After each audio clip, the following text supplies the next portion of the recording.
一生我等得好长，从懵懂少年到孤独的王，这一世我爱得好伤，任你把剑插进我胸膛，我的战马飞踏，为你平天下，你的琴弦拨动，伴我笑天涯，愿为你舍江山，为你卸铠甲，愿牵你的手，陪你到青丝变白发。那孤傲的背影掩不住紧锁的眉，方向的疑问止不住风干的泪，不羁的岁月诉不完思念如水，自问来时路走不尽爱的轮回，赏满天落花，笑颜相随。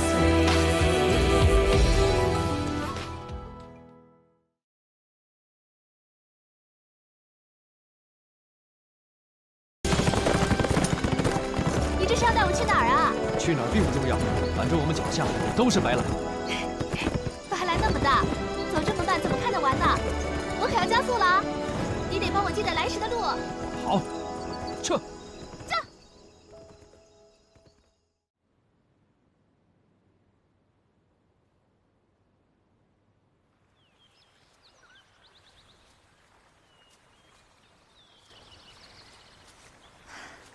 这就是我久违了的白兰。将军，你今天说的都对。本宫心中确实很不安。运安宫中的形势，可能比你我想的更复杂。公主有什么话就说出来吧，说出来会轻松一些。我的王兄刚刚驾崩，贵丞相就把本宫从大梁接回来执政。之前王兄一直打压贵丞相，贵丞相势必会借此机会翻身，一展宏图。可是朝中王兄的党羽众多，即便本宫无心掌权，他们也是人心惶惶。所以说，这以后宫中的日子，怕是……公主，你看，你的白兰王朝多美呀！这些山川河流都是你的，百姓们，宫中的每一个臣子也都是你的。将军的意思是？白兰多年军力薄弱，无将可用，故外不可攻。目前，公主朝中无人，依附于贵家，内不可乱。公主回去之后呢，需要做好的是一个守字，守住你的江山，守住你的百姓，守住你自己。公主，难道你不是这么想的吗？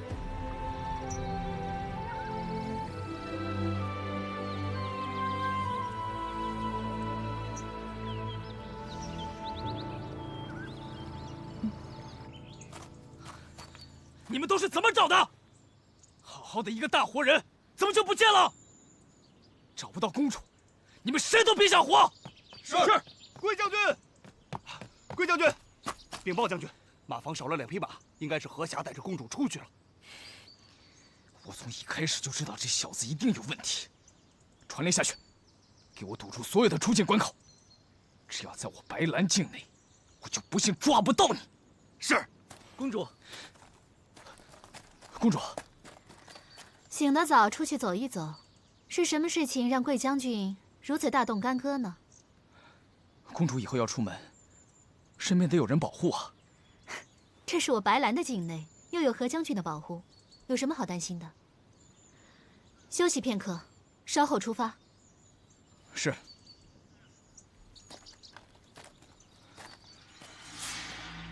你们去哪儿了？我为什么告诉你？我警告你，别打公主的主意。你只是一条无家可归的流浪狗，公主只是可怜你而已。总好过讨厌。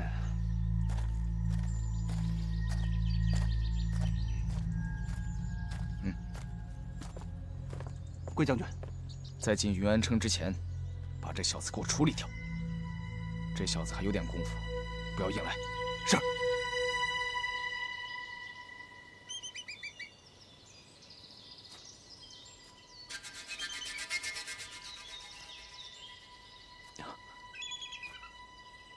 娘娘万安。此刻只有你我二人，父亲何必如此多礼？起来吧。是。新制的金丹果然有效，那昏王身体一天不如一天，一众太医也查不出个所以然来。楚北捷如今出兵攻梁，不在朝中，我们何不趁机尽快动手？娘娘，要成大事者，必平心静气，不急不躁。父亲的意思是，请娘娘细细想想，镇北王如今虽不在朝中，但终有还朝的一日。即使我们动手成功了，只要他楚北捷一回朝，必定会将矛头指向你我。我们此刻动手虽然能赢，但只要楚北捷一回来，一样是输。所以，你我的难题不是陛下，而是楚北捷。你要杀了他，没有别的办法吗？那就要看娘娘到底是不是能够劝动楚北捷，让他为我们效命。如若不然，斩草除根，势在必行。只是要除掉楚北捷，却是让人头疼至极。早知今日，何必当初？若我嫁的是楚北捷，父亲今日为何会头疼？以我现在的身份，要我如何去劝他为我所用？怎么？娘娘难道已经试过了？楚北捷怎么说？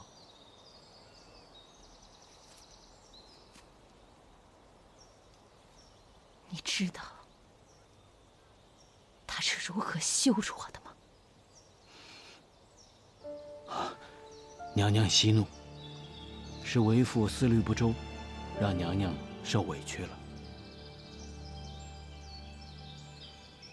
娘娘如今是千金之躯，能够纡尊降贵去拉拢他，实在是天大的面子。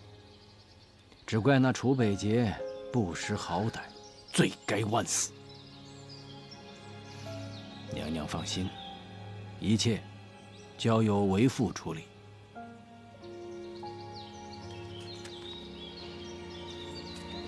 娘娘请看，这是梁王托人给为父捎来一封信，他竟有一个绝妙的主意。楚北捷现在正在与梁王开战，是下手的好时机。事情我已经交代给下面，娘娘放心，绝不会脏了娘娘的手。为父告诉你，只是让你心中有谱，必要之时，能替我牵线搭桥，推波助澜。借刀杀人。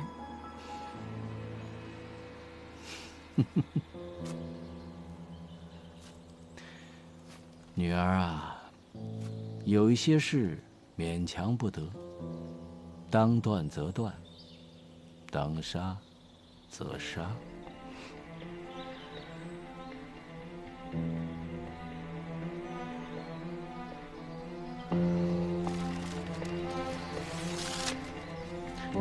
娘娘，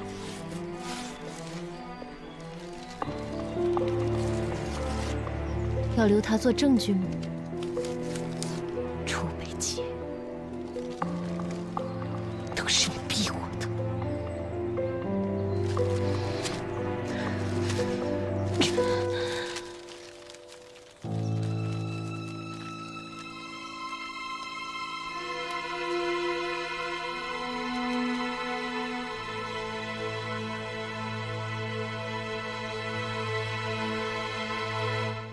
禁军每天正常休息，但有一小波步兵每天清晨进入百里茂林，深夜才回来。楚北杰派人去百里茂林干什么？可有相关百里茂林和堪布的典籍。楚北杰做任何事情都有他的目的，我们也不能松懈。将军，可否立刻派一队士兵悄悄进入百里茂林查探？好。站住！怎么还有这么多书啊？这些书都是姑娘要的。放那边吧。哦。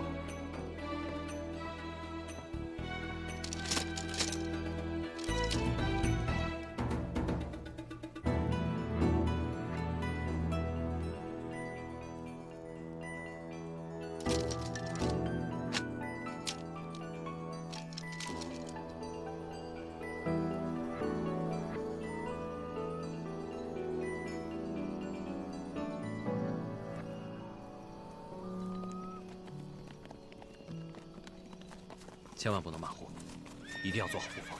好。将军，白姑娘起了吗？白姑娘一夜未眠。什么？一夜未眠？我真担心白姑娘的身子挺不住啊。我知道了，是毒蜂。毒蜂？这典籍中早有记载，百里茂林中有一种特殊的毒蜂，它毒性奇强，可以夺人性命。之所以生活在百里茂林，是因为百里茂林里有他最喜欢的三花树。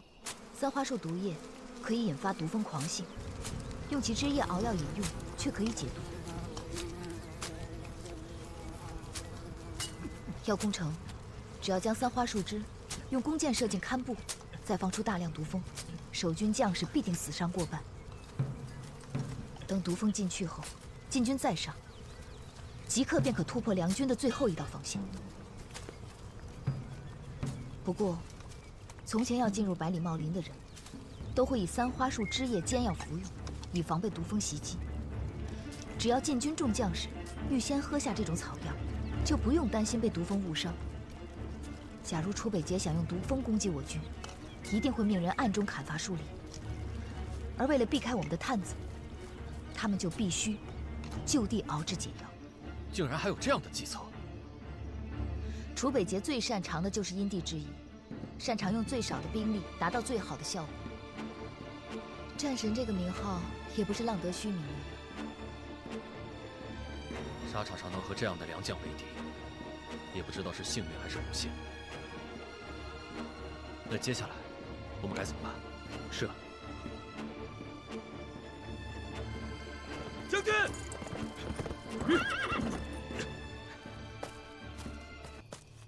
启禀上将军，末将已经查过了百里茂林，发现禁军在里面砍桑花树枝熬药，他们保留了树林的外貌，从外面看是完全看不出来的。被砍的树枝已经干了，怕是前几天已经开始了。果然如姑娘所料。传令，把百里茂林剩下的桑花树全给我砍回来。是。不必了。熬制三花树枝只需要1天半的时间，若是他们从前天就开始砍树的话，恐怕早已经完工了。天已经快亮了。那，姑娘的意思是？上将军也不用担心，娉婷从姑臧出发的那一天，就已经料到会有今日。在战场上遇到楚北杰的人，没有一个是不头疼的。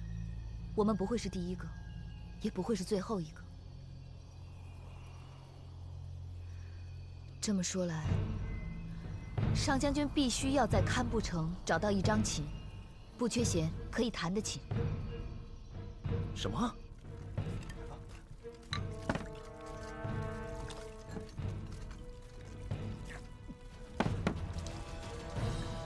每个人都喝啊！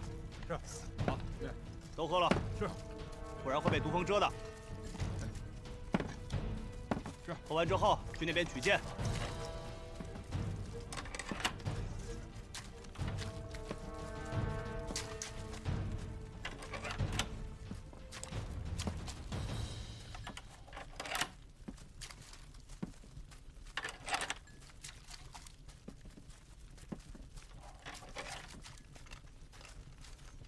我带上啊！来，你的。好，记住了啊，一定要听号令使用，明白吗？记住了啊！加一个，来，快！来，给我一个，快拿好，带上。好，这个，来，好，拿着。王爷，毒蜂性情凶猛，一旦攻击起来，恐怕连白姑娘都不能幸免。你真的要这样做吗？把剩下的解药都带上吧。不过我想应该用不上。昨夜梁军的探子入林侦查，说明他已经猜到了我的计策。只要他能猜出来，就一定能阻挡。既然他敢来堪布城，娉婷不会让我失望。王爷，时辰已到。我已经很久没有像现在这样热血沸腾，满心期待。今天一定是特别的一天。堪布攻城一役，即将成为我永生难忘的一役。我志在必得。出发！是。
王爷，是否立即释放毒蜂啊？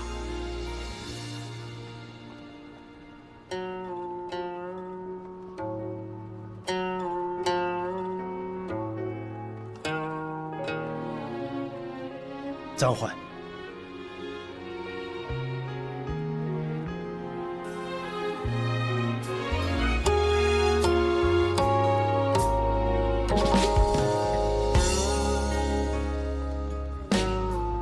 弦断了。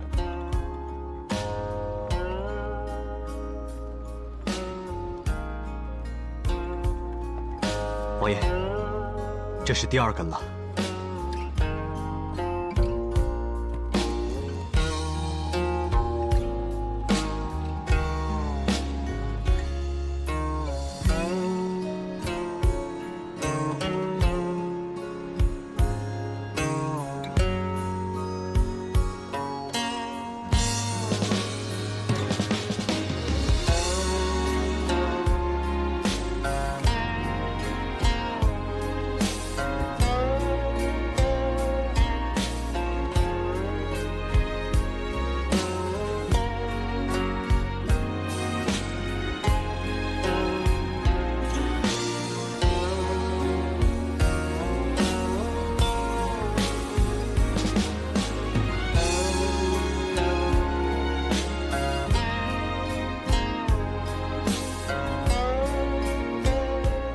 传令，退兵30里扎营。是。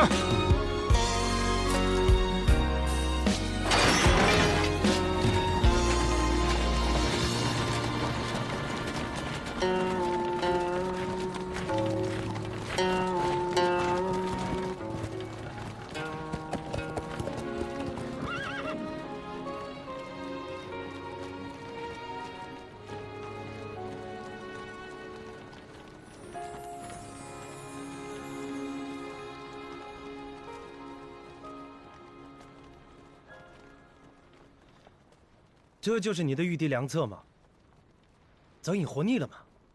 居然命你一人出现在我数万大军面前。我不在的时候，你就任凭他们这么糟蹋你吗？王爷，娉婷才是这一场仗的主帅，和泽隐将军没有任何的关系，又何来糟蹋一说呢？再说了，不管计策的好与坏，只要能让王爷退兵，就是好策。娉婷这不是做到了吗？攻心之计，胆大妄为。若是王爷真的在众目睽睽之下用毒蜂之计害死了娉婷，那恐怕就会激起梁军最后的热血。到时候，就算你们能拿下堪布城，城中的所有军民，恐怕都会让你们伤亡惨重的。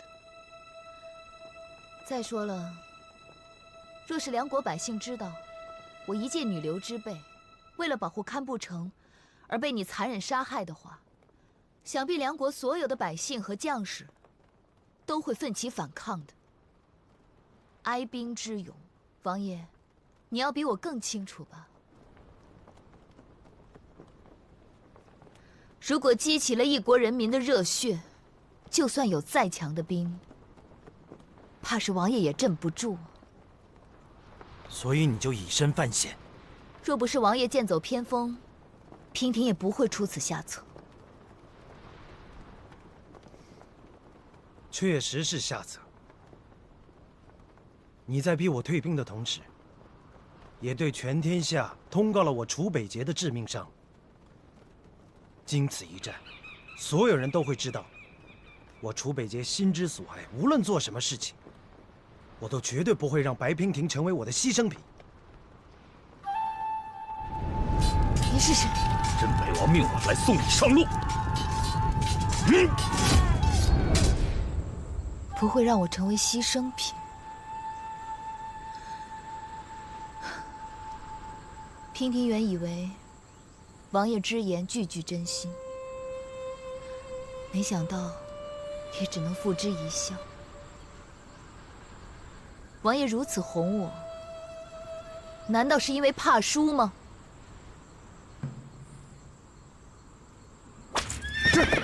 这晋梁大战与你何干？为什么要帮大梁人？大梁并没有去截杀大晋的商队。没有？没有。看来你已经知道谁是这场战争的幕后推手。若是大晋主公无心侵占，又有谁能推得动呢？我们各为其主，立场不同，我也不逼你。这一局你赢了，我输给你3个时辰。下一次，我一定会来亲手生擒你。娉婷一定会竭尽全力，不让王爷失望的。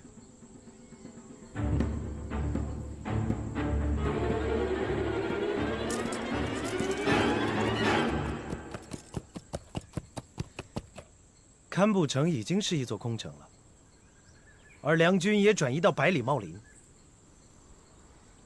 你的空城计已经唱完了，还一个人留在这里干什么？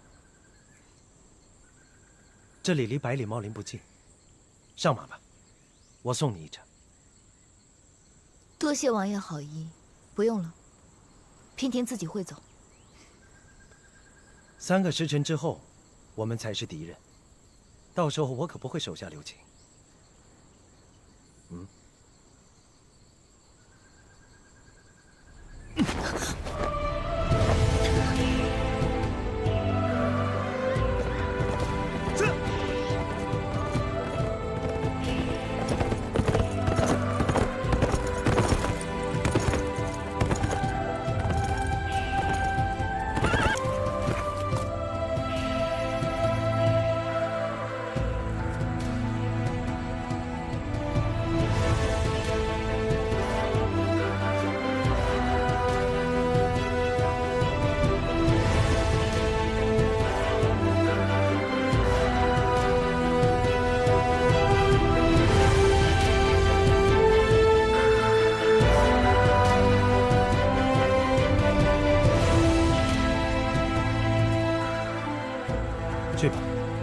就送你到这儿了。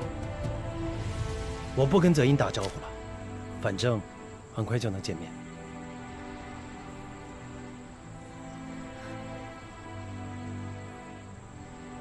怎么？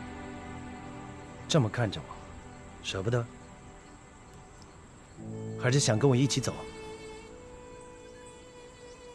我只是在想，你是我遇到过的最可怕的敌人，完全看不透你心里到底在想什么。我的心对你完全敞开，就看你愿不愿意进来看看。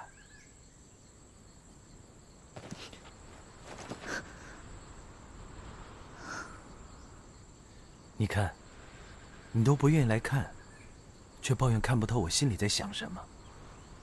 两军对垒，你我是双方主帅，还请王爷不要再胡言乱语了。我对你说的每一句话都是真的。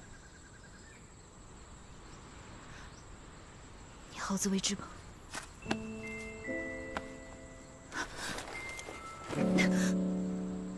放开！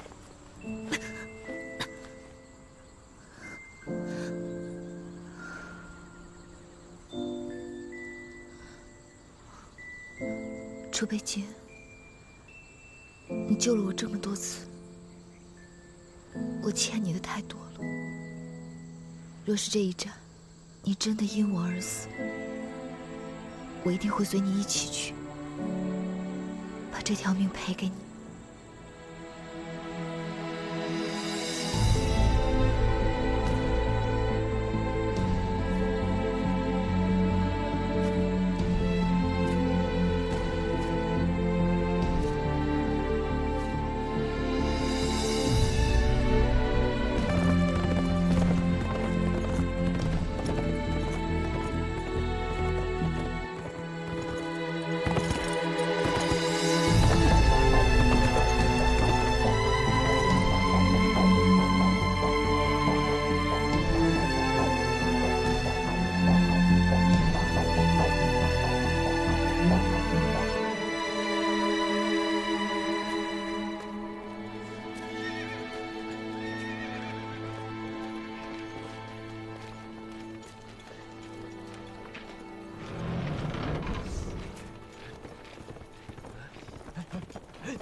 回来了。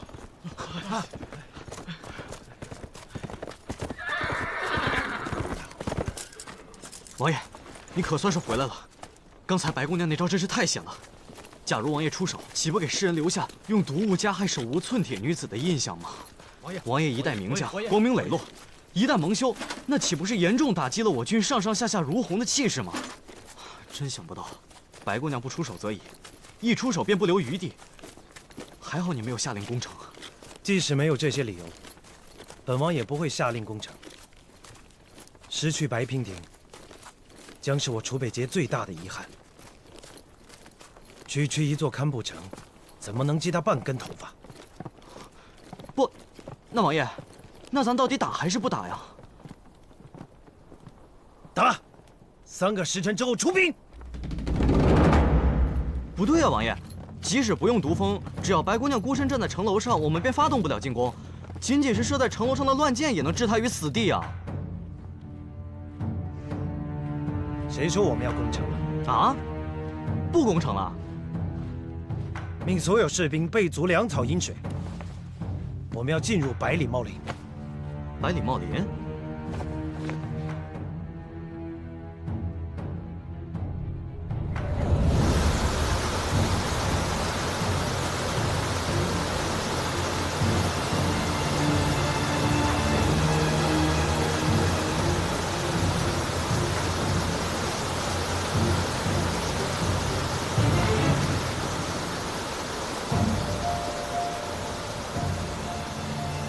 若然，如果换成了你是梁军主帅，你会怎么应对晋军？王爷，行军打仗在外扎营，向来都选择靠近河流小溪的地方。为了方便士兵战马取水饮用，会抢先站稳水源，在水中下毒，让敌军失去战斗力。之后再利用山林掩护，分拨游击，阻止我军上山。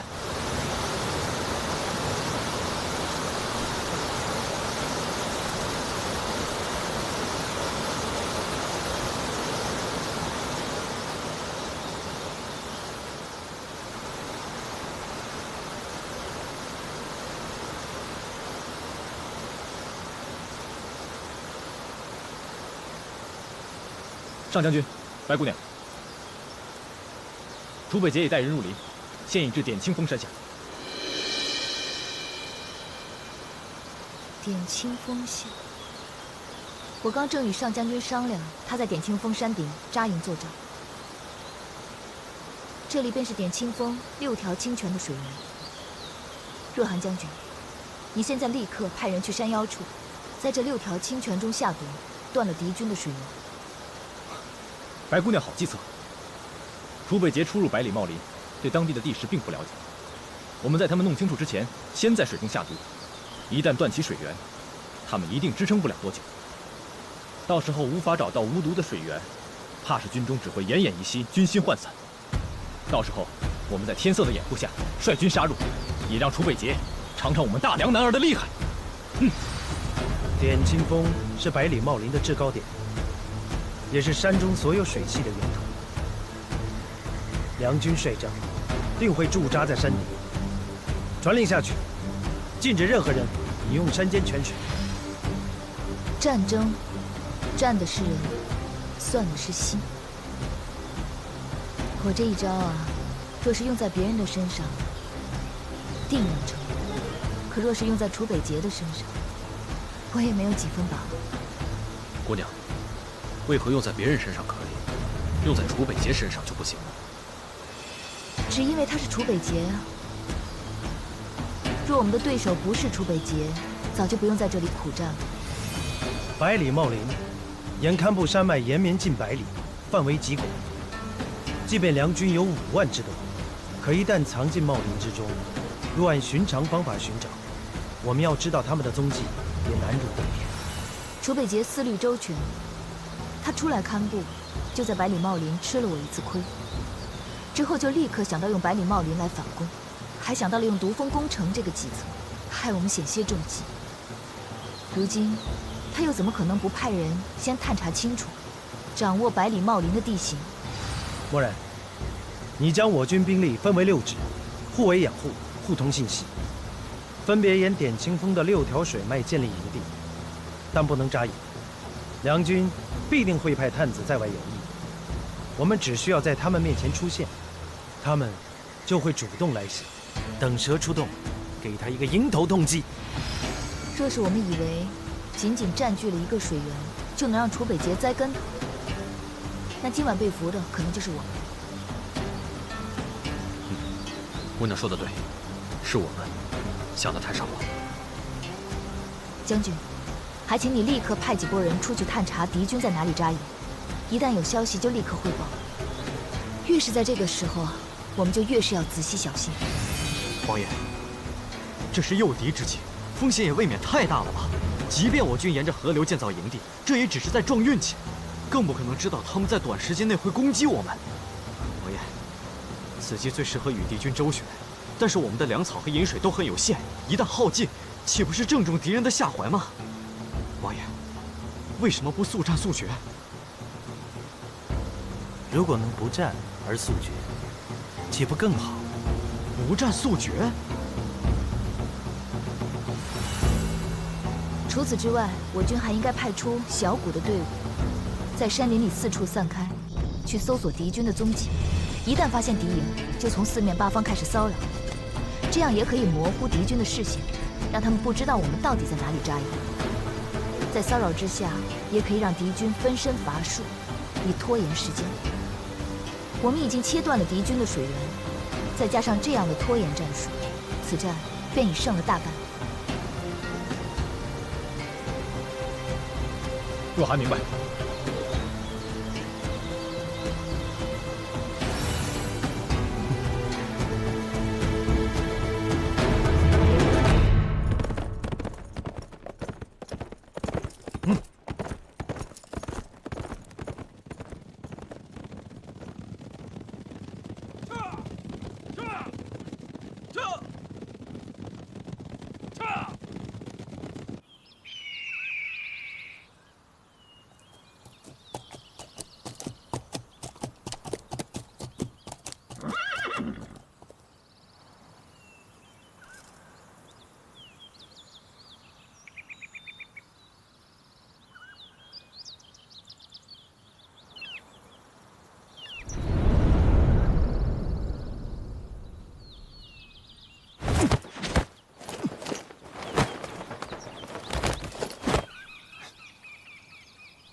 白姑娘，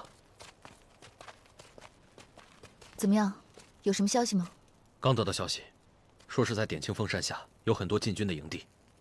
我跟若寒将军商量过之后，决定突袭营地，探清虚实，结果却扑了个空。扑空？我率兵过去的时候，营地已经空了，只有一些刚搭建起来不久的锅灶，堂子里还是热的，应该刚烧过火。一开始我认为这只是巧合，可是接二连三都遇到这样的事情，真是邪了我了。白姑娘，禁军神出鬼没，咱们的士兵都开玩笑说，难不成禁军会遁地之术？这世上哪有通天遁地之术啊？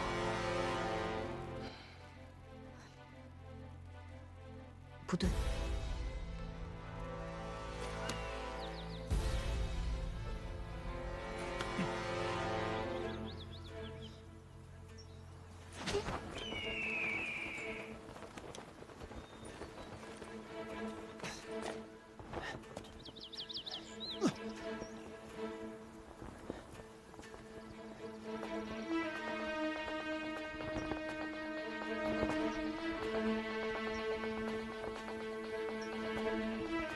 白姑娘，他们一定是在掩护谁？掩护？掩护？道理很简单，若他们真的是在安营扎寨，而我们又是突袭，他们不可能事先得知跑得这么干净，这分明就是诱敌周旋之计。白姑娘的意思是，禁军不打算跟我们交锋，而是在跟我们周旋。正是。楚北捷不想与我军正面交锋，可他们的手里又没有了洁净的水源，只有粮食，他们也撑不了多久。拖延对敌军来说并非上策，除非他们是在声东击西，吸引我们的注意力。他们到底是在掩护谁呢？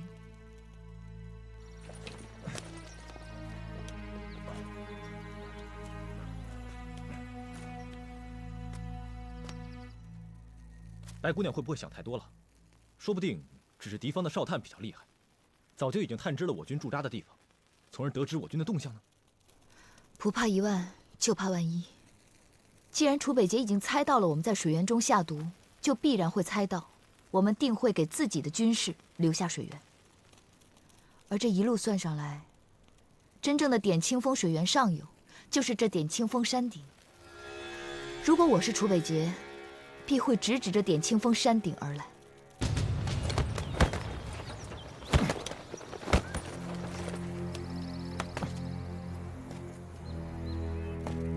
可点清风的半山腰早已埋伏着我们的人，若楚北捷带人上山，立刻会被发现，又何来掩护之说？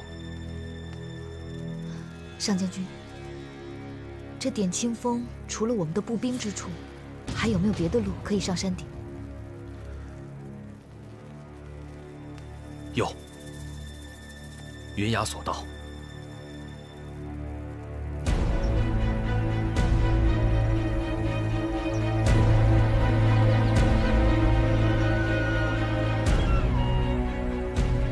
云崖索道直通点清风峰顶，但索道狭窄，再加上山间湿滑，峡谷风大，十分危险，早已被废弃。如今只是猿猴蚁兽的捷径。要想过军队，是万万不可能的。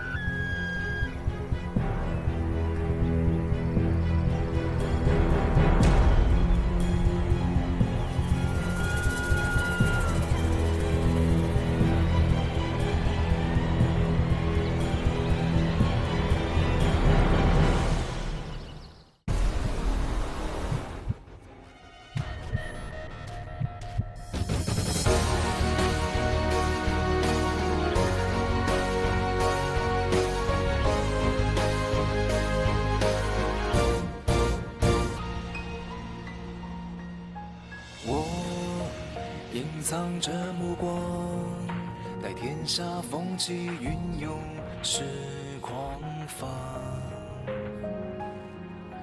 我自伤一支孤芳，可天涯何处有你的发香？天微亮遥远方，是烽火烧尽城市灿烂过往。你语言的沙场，有爱上流淌在黄土之上。